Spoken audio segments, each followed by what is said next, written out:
Hello, everybody, and welcome back to my channel. My name is Shay, and you are watching Shay with the Hobbies. We are here with episode 12 of Writerly Conversations. We have made it through our first year. That means next month will be our 1-year anniversary of these engaging, often hilarious, never ever repeated by anybody else conversations that we do. So, there's that. Yeah, I said doo-doo. I know. I saw it. I saw it. I'm going to let my lovely co-host, Britt, introduce herself. I'm Britt. My channel is Britt Writerly. It's a book and author tube where I talk about the intersections of literature and culture. I do monthly writing vlogs. I do bookish content like book talks. I've even started doing a sort of like wrap-up called Books and Ballads, TBD, whether that's going to be like a one-off or a quarterly situation. But I do bookish content, and then I share original writing content like poetry. Come by, watch what you watch, thumbs up whatever you do watch. And if you really feel you can connect with the vibe, because I'm going to be me regardless, and if you like that, you can just smash that big red button, ring that bell, and we can be internet friends. If y'all have been watching for a while, you know that this is her new thing, that ring that bell. And your girl, she's been doing it for a while. That's all I'm going to say. Okay, so it is November, which means it is Nanowrimo. For those of you guys who don't know, that's National Novel Writing Month. It is the 1 month of the year that people all across the globe decide that they're going to sit down and commit to write a first draft of 50,000 words in 30 days. That equals to 1,600 and I want to say 67 words that you have to write if you're doing it day by day.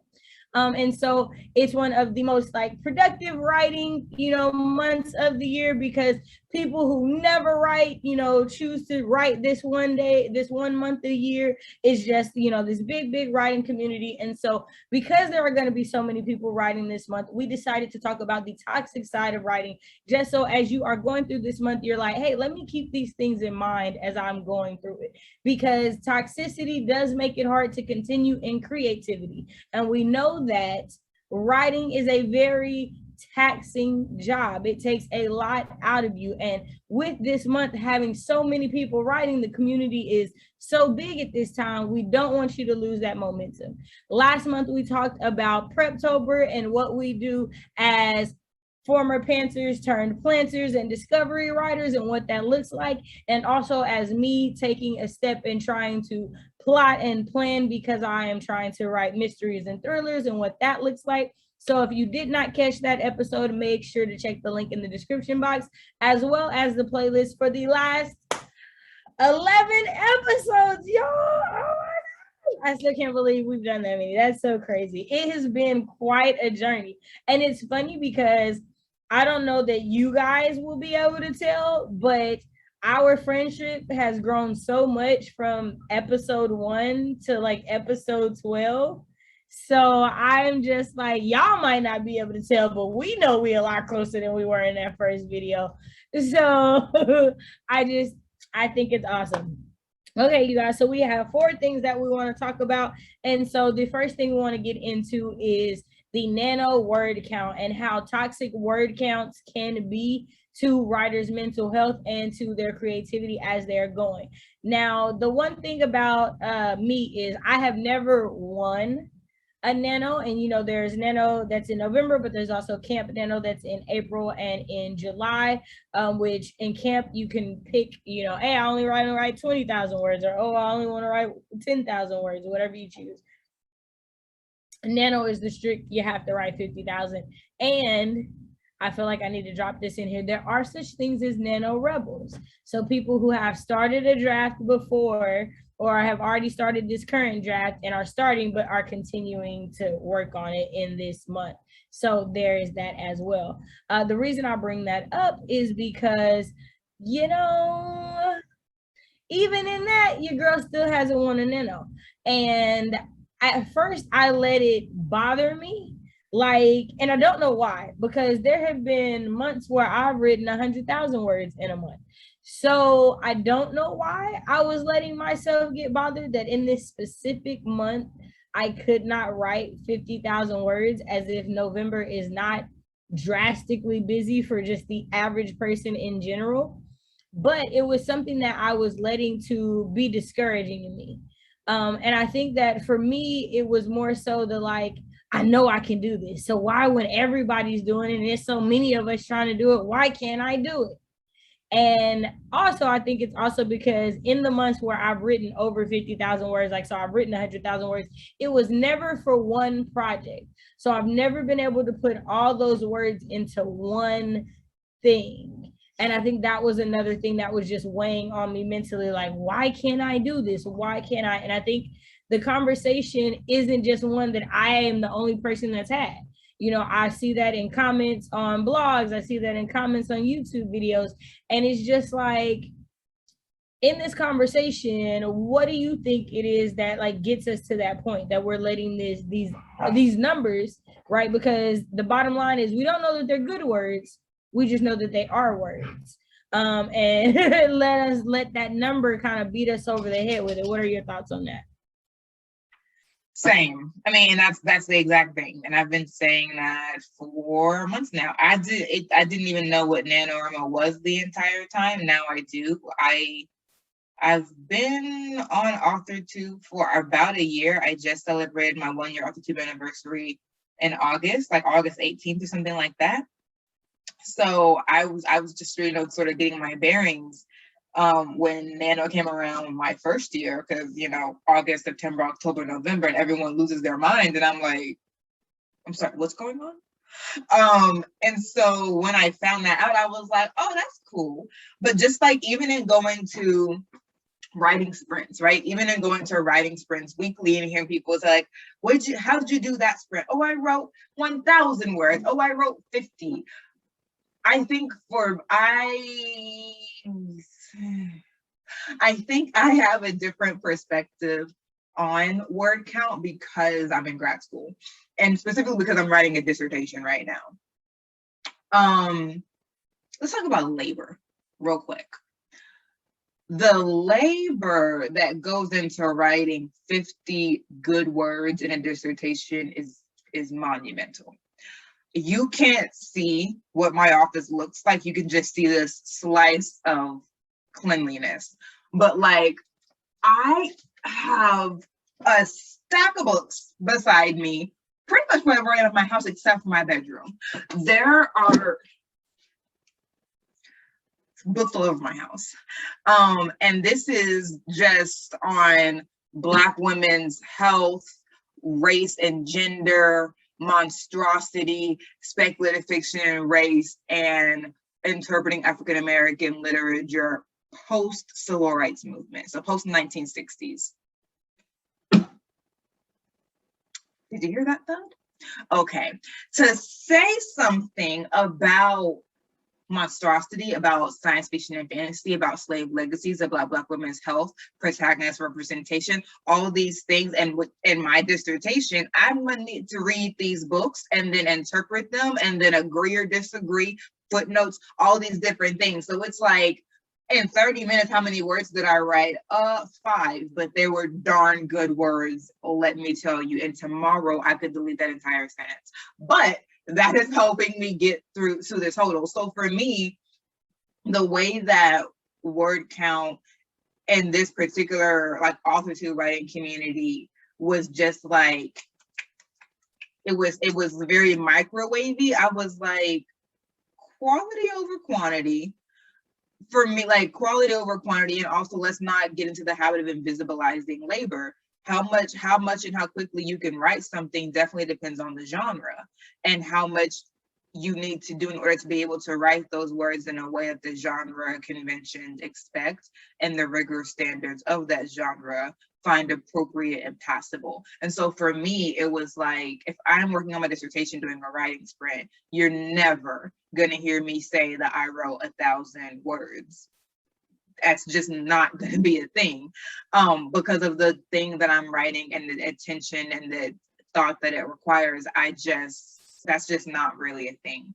And so that's what it was for me with word count. Is like it invisibilized labor, and they gave this sort of mythos of pumping out words very quickly without any caveat as to genre when you're writing and how that affects word count. Yeah, I completely agree. I think that a lot of times it goes back to this, y'all know how I feel about productivity and capitalism. It goes back to that. It goes back to you have to be getting this many amount of words during this amount of time, or else you're not working hard enough.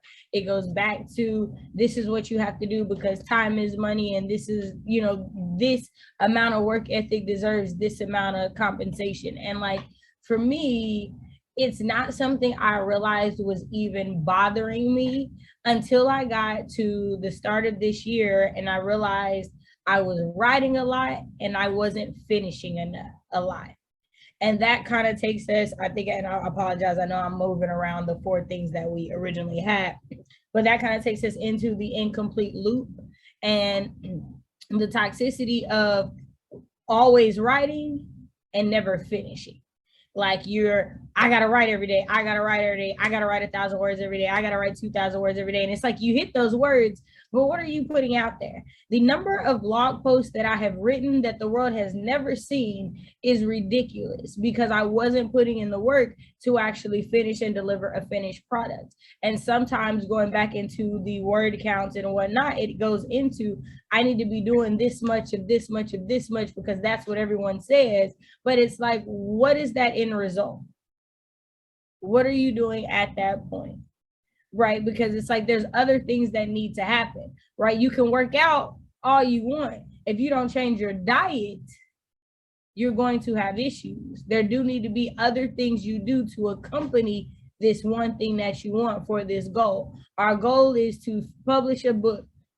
Writing the book and getting to the end has to happen, or nothing else can happen. Like that's the biggest step. And I think that part of the writing community, the toxicity of it is getting to the point where you're just writing with nothing to show for it.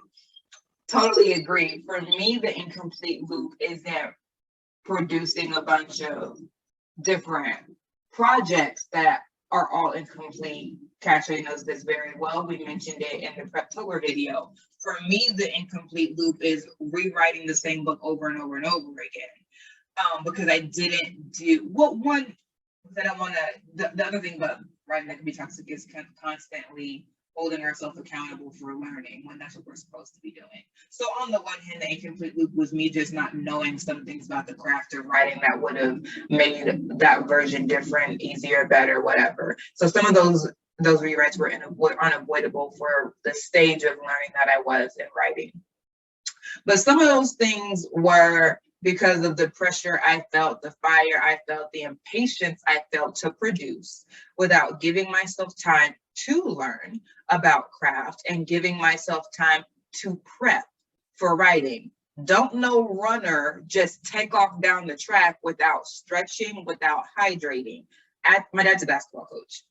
At the time that a player gets that sprains a muscle in a game, you can give him the banana, you can give him the pickle juice, you can give him the whatever to loosen up the massage, right? Like you can give them all those things to loosen up those muscles. You can give them the water to hydrate, because that's what it's like a strained muscle is, or a sprain, like when your muscle starts like twitching, it's because the muscle's dehydrated, you need water and potassium. You can do all those things to fix it, but at the point that it happens, that player is done for the game. Like they're probably not going to be able to go back in unless it happens at the beginning of the game, which is unlikely. That player is done because the work should have been preventative so that they don't get the sprained muscle. You should have been drinking water all day so that your body is hydrated and not in danger of dehydration when you start exerting yourself. You should have been giving yourself potassium so that you were not in like crisis level at the time you're supposed to be performing.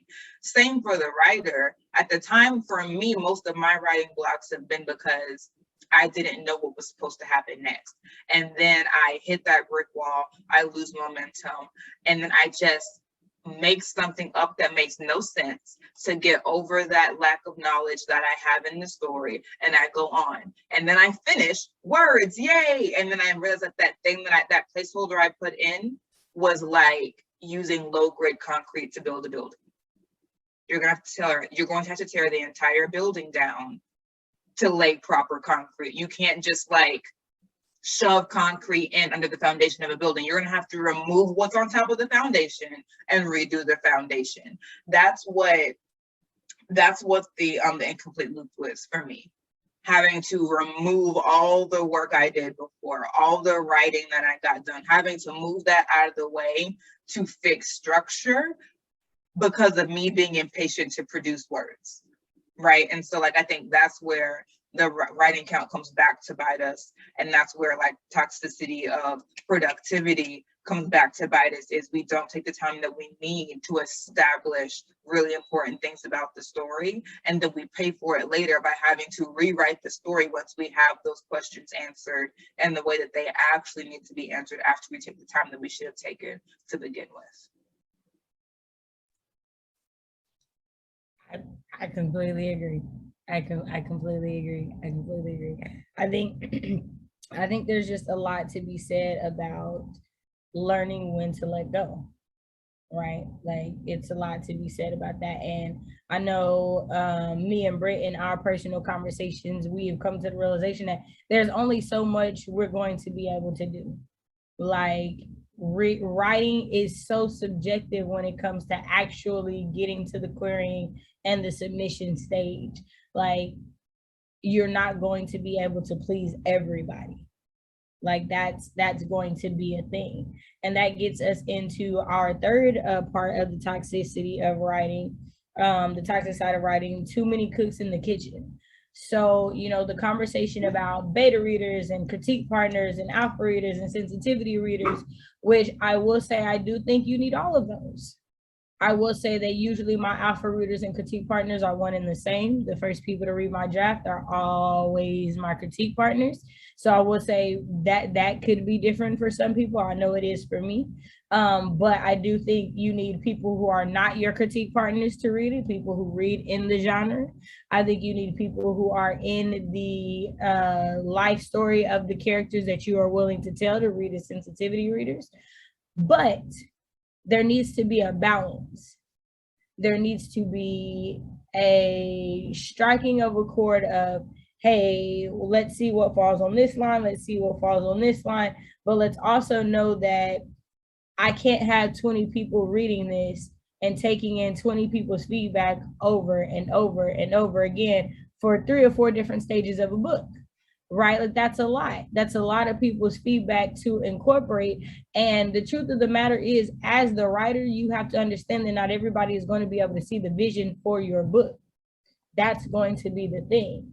And I will link down in the description box below, but recently, Kate Kavanaugh did a video on her short story that's going to be in the that is in the anthology that I'm a part of. And in her video, she talks about how originally she had like 50 something people, you know, willing to beta read for her at one point in time. And she ends up doing 2 rounds of betas, both with high double-digit numbers. And at the end of the video, she talks about thinking like, I probably won't do that the next time around. I probably won't do these numbers, because it was a lot of feedback. It was a lot to wade through. And I think that the conversation is the more eyes on your book, the better. That's not always true. That's not always true. Completely and totally agree. Like, absolutely you want to have eyes on your story. I think what we need to remember is that a time for everything and everything in its time, old adage, because it's there for a reason. Everything has a season. And there is a time when you want a lot of eyes on your story. It's after publication, when you're looking for sales. Before that, no, because your imagination, your productivity, you're just way more vulnerable when you're still writing the story. When you're not writing the story, you can, all the opinions, whatever, that's fine. It's done. It's printed. It's done with. But while you're still writing, to have to sift through all that feedback for what is really valuable, what is really possible, that really muddies up the waters of you trying to just create in a way that is true to your characters, in a way that's possible for you as a writer, in a way that is respectful of those boundaries and those things that you will not compromise. You don't need to have too many cooks in the kitchen. And then everything isn't for everybody. And, you know, Shay has said this, like, my book is not for everybody. My book is not something that I expect everyone to pick up and enjoy. Now, various people might pick it up and enjoy it, but I am writing my book for Black teens, and everybody else that enjoys it, that's great. I want Black teens to be able to pick up who want to read fantasy, to be able to pick up my book and laugh and think and maybe even cry. Definitely stand up and be like, you darn right. Like, I want them to like really get their life in this book. That's what I want for them in all of my YA fantasies. If white teens pick up my book and they also really enjoy the characters and they laugh out loud, that's great. That's great. It's important for young readers to have, you know, like windows and mirrors. And Ashley from Bookish Rome was one who introduced that concept to me. I know she's not the creator of the term, but definitely windows and mirrors are important. I'm fine for my book to be a window to some, a mirror to other, and for others still to not even be interested in looking into it. That's fine. And so why would I then cast a white net and say, whoever wants to read and give me feedback, feel free? No, you have to curate who is going to be your critique partner. You have to curate who's going to be your alpha, who's going to be your beta. So for me, like the cooks in the kitchen thing, because even when I have several CPs and I have several people who have agreed to be betas, there needs to be a limit on that. Like, I don't need all three of my betas necessarily to be reading every single project that I'm writing. I don't, because then it comes down to, if they're saying two different things, which one do I go with? Like, that's just not something I need. And so definitely monitor how many cooks you have in the kitchen, even among the community that you've already curated. If you have 3 CPs, do all 3 of them need to be reading that manuscript, or can it be like 2 and the other one's reading another one for you? Like, it's okay to tell a CP, hey, I think I have too many cooks in the kitchen. Can we switch projects that we're exchanging? That, and if they are a good CP, they will say, totally get it, absolutely. Because at the end of the day, it's your work, so they don't actually have a choice, but you have to take it with grace. So there's that. Yeah, and we talked about, you know, the importance of great CPs and another writer, the conversation, so I'll make sure to link that down below. But one of the things we kind of harp on in that video is that a good CP is going to know your voice and going to know your writing, and they're going to know that part about you. And so in that, and you knowing that about your CP, then you know what stories they're better suited to give you feedback on. You like that is something that comes with that territory. Like, I realize that there are going to be some stories that the people that beta read for me on one project are not going to be able to beta read on another project. I realize that because there are going to be nuances and things that I want to catch, I might want to have more readers of this category than of that category. Like, there are so many different things that there are to take into account. And so I think that the more strategic you are and the more limiting you are on the eyes that are on your manuscript, the less stressful that part of it will be. Because the truth of the matter is, regardless to if it's a CP that's been reading your work for years or not, every time you send that manuscript to someone to read, there's stress, there's tension, there's thoughts, because you're giving that baby, that thing that you birthed, to somebody else to critique and tell you where it might not work. And that's hard. It is hard to get feedback like that. So why put yourself in an even worse position by increasing the number of people that could give you that feedback in a time where you need to be perfecting the story that is there? I just think it's one of those things that we want to talk about because I don't think people talk about enough. I don't think people talk about the fact that it just is too many at times. It can be a lot, and that is a lot of work. And I think that because writing is already a lot, however we can help you keep that process down a little bit, we are. And I think that's a really good segue to imposter syndrome, because that's the other thing. When you have all these voices giving you feedback, you don't want the wrong voices getting in your head. And it doesn't matter whether or not they're being malicious. Imposter syndrome is a thing. And we know statistically that women experience it more than men, and that women of color experience it more than their white counterparts. And so when we're talking to Black writers and other writers of color, you need to protect your story. You need to protect yourself, not in that order. You need to protect yourself and you need to protect your story. And for me, like I said in Preptober, I really care about these characters. I've been with them since I was 16 years old. Someone come up against these characters, we gonna have to throw hands or something. Like, it's not okay. So I would not just give this story to anyone to read any more than I would just let anyone watch my kids. I don't have kids, but any more than I would just let just anyone watch my kids. No, you can't. No, you cannot. And neither do I want your unsolicited advice on parenting when you're not a parent.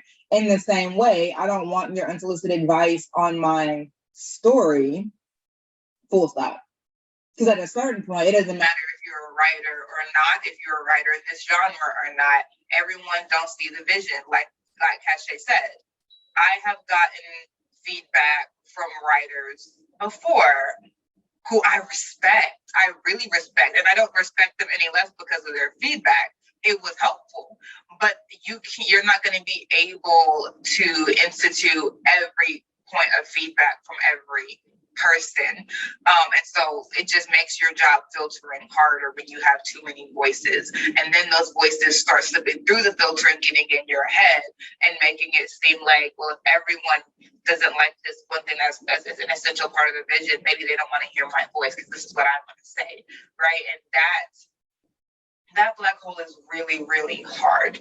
Like, that's the sort of like lay you out, make you cry thought that no one wants to hear your voice and no one wants to see the world and the way you're representing it. No one cares about these characters who are maybe an extension of you, maybe an extension of a sibling who you love, maybe an extension of a best friend who really has gotten you through some things. That's why when people come up against your characters, it's not just a character. We're creating these characters out of our life experience and what we know. And so when people come up against it, you do go through imposter syndrome, like, maybe I'm not good enough. Maybe I'm not doing this character justice and expressing. Maybe I'm not worthy to write them. Those thoughts are really hard to uproot. That's why they're so easily sprung up. But the number of people you have reading your story can exacerbate imposter syndrome if they're not the right people. Right off the bat, if the person that you're talking to, when you're telling them about your story, if they don't seem to be rocking with the premise of the story, they should not be reading it. They can read it when it's published. Because if they don't like the premise, when you're saying it, just talking to it, it doesn't matter how it's executed. And this is something that I really have had to learn. People will tell me all day that I'm a solid writer, that my writing is clear. And then they will talk about the number of characters I have. I had already decided that I wanted #First Fantasy to be an ensemble cast. I'd already decided that I wanted to be multiple characters with interwoven stories. If you don't think that's a thing that can be done in writing, then you're not reading it because you don't understand what I'm trying to do and you don't get why I'm trying to do it, which is that as much as we can talk about the danger of a single story that Chimamanda Adichie talks about, I think that danger of a single story can also come with a danger of a single perspective.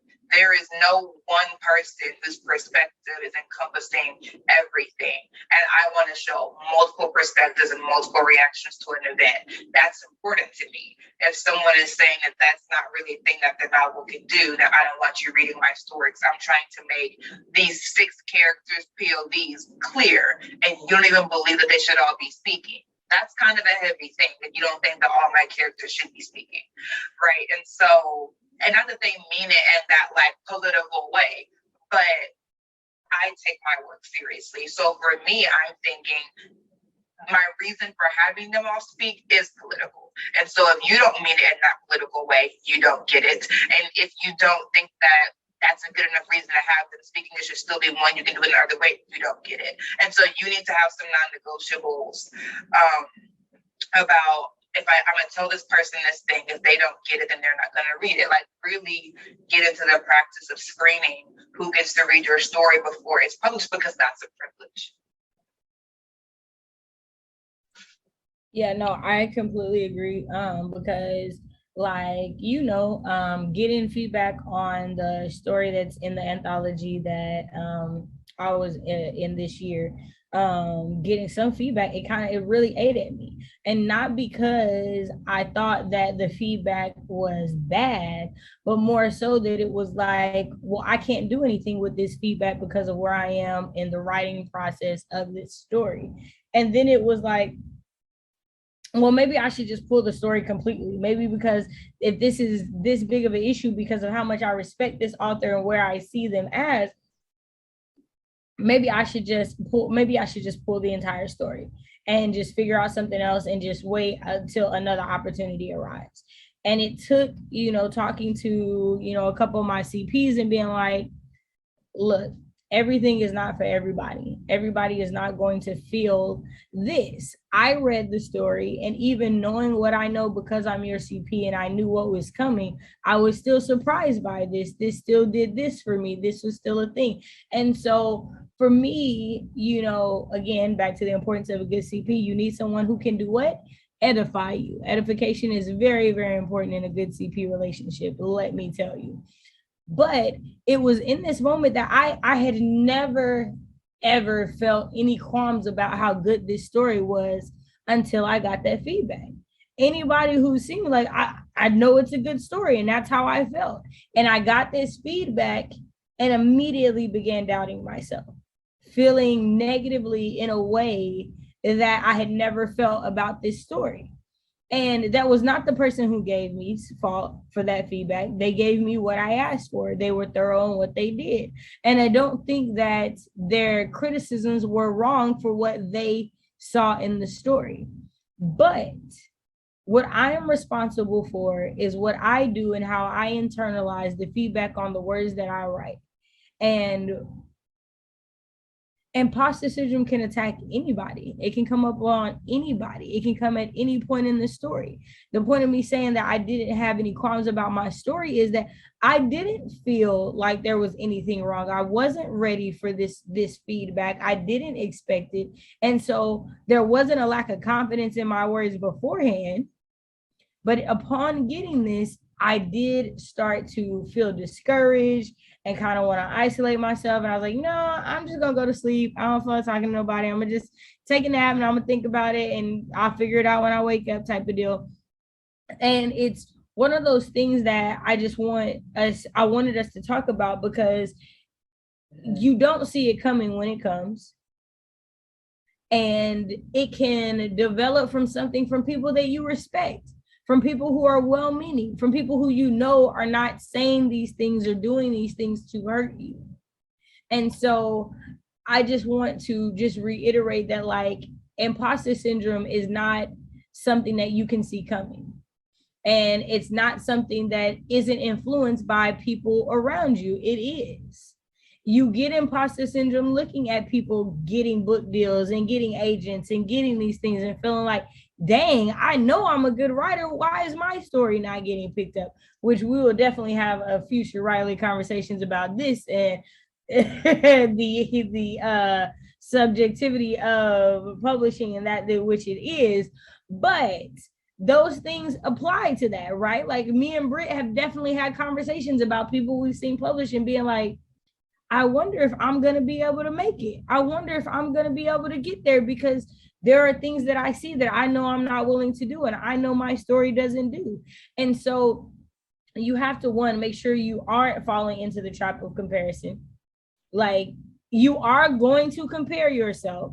So let's not act like it's not going to happen, because we're human, and you're going to be, because first of all, part of publishing is you have to comp. So you have to compare yourself to something. So let's just start there. So you're going to compare yourself to something. The point of that is to make sure that you are not devaluing yourself because of what you're comparing yourself to. Because the one thing that we do know about publishing is, regardless, it takes luck. Regardless, there is some amount of luck involved. We all know this.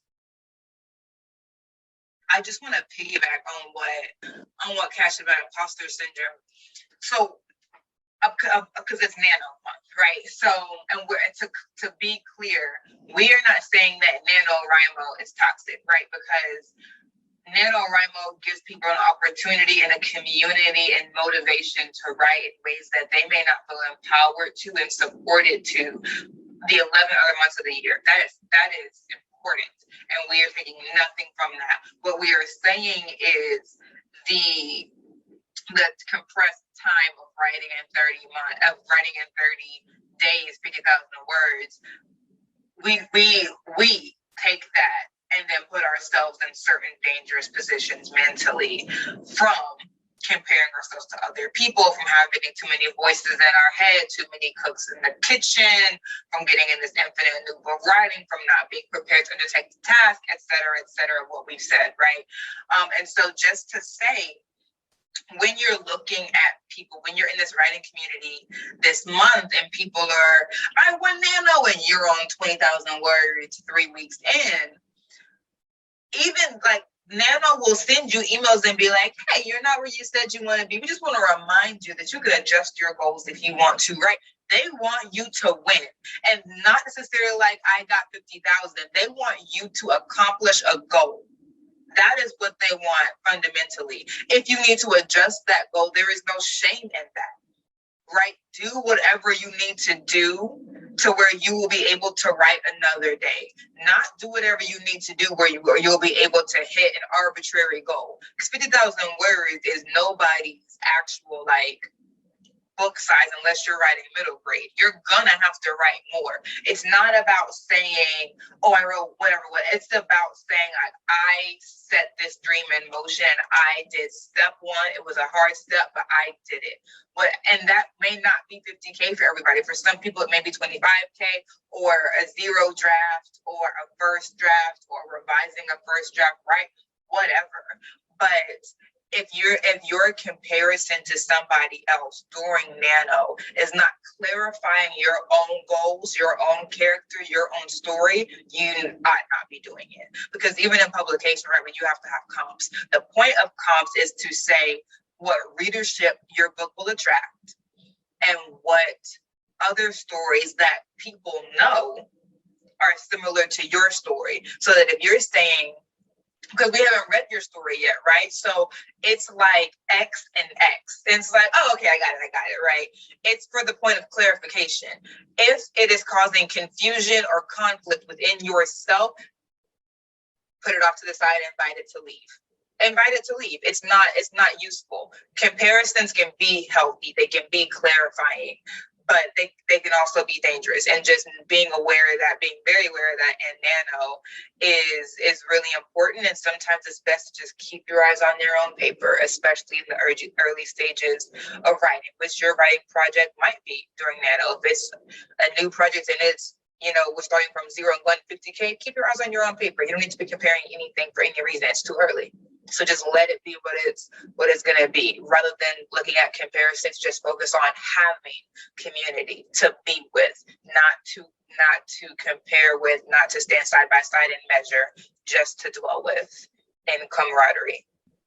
I completely agree. I think that this month of November, NaNoWrimo, I think that it should always be more about community than anything else, because I think that that is truly what happens. Like, I feel like I have met some great people because of NaNo. I have gotten stronger relationships with writers because of NaNo, from even just talking about our projects and what we're doing. And so I like Britt was saying, we're not at all vilifying NaNoWrimo, because it's an amazing organization. The links will be down in the description box below. I was also a partner last year for NaNoWrimo, so I'll link that video down in the description box below that I did for them. You can check those out, for inspiration and things as you are going through this month. But we definitely just want to remind you that there are positive and negatives to everything. And it is always better to be more aware of what could possibly be negative going in, so that you can safeguard yourself against those, right? Because I didn't know these things the first nanos that I went into, and I did allow myself to become discouraged because I didn't hit the goal. I did feel a burnout of writing that next month and couldn't write as much because of all the work and the effort and the time I put in the month before. So there are so many different things that during this month can affect you going forward. And so we just wanted to have a little conversation about what those things could be and how to safeguard against those, what to be aware of going forward. But also, the bottom line is, no matter if you write 50 words or 50,000, the fact that you are starting a project and you are setting a goal and you are putting any amount of work towards it, you are already winning. And we just want you to know that going in. Are there any final thoughts for you, Britt? Nope, I think you said it perfectly. All right, you guys, this will be the end of episode 11. Next month will be, no, is it? Yeah. No, yeah. 12, episode 12. No, it's episode 12 on this one. Yes. So this is our very last one. I feel like it is. Wait, no, because your episode is episode 11. My episode is episode 12. Okay, so I'm going to redo the intro because I feel like I said 12. You did. Just in case. Okay, I did say 12. Oh, okay, so yes. I said 12. Okay, good. Yes. I thought I said 11, but okay, I said 12. Okay. All right, let's go back. Okay. All right. Thank you guys so much for being here with us for episode 12. We are back for our 1-year anniversary on the lovely Britt Writerly's channel. So make sure that you check the link in the description box below and you hit that notification bell, because she's definitely going to sing it for you in her outro. Ring that bell. Ring that bell. I'm Britt Writerly. Thank you for being with us on Shay's channel. Make sure you give this video a big thumbs up and do ring that bell, honey. You don't want to miss a single episode of Writerly Conversations or When Black Women Speak, which rotates on my channel, Britt Writerly, Shay's channel, Shay with the Hobbies, and our partner Bree's channel on the Locks Booktician. We rotate every month, so the only way for you to catch them all like Pokemon is to ring the bell on all the chins. So ring the bell on all the chins. Amen. Shay, do you have a comment prompt for the lovely people? Ooh, okay. Just tell us what you're doing for NaNo. And if you're not writing, if you are a reader, let us know what you're reading this month. Just let us know what's going on. Also, I think it would be interesting if you commented and told us how many of the last 12 episodes you've seen. I'm curious. I would be curious to see. And if you have a favorite episode. Yes, what's your favorite episode? Yeah, I think we'll put a poll up this month too, so that in December we can see what the favorite episode was too. Yes. Yeah, that'd be awesome. Okay, that's what we'll do. Okay. All right, y'all. Thank you so much for giving us some of your time. Have a great rest of the month and write them words. Bye. Bye.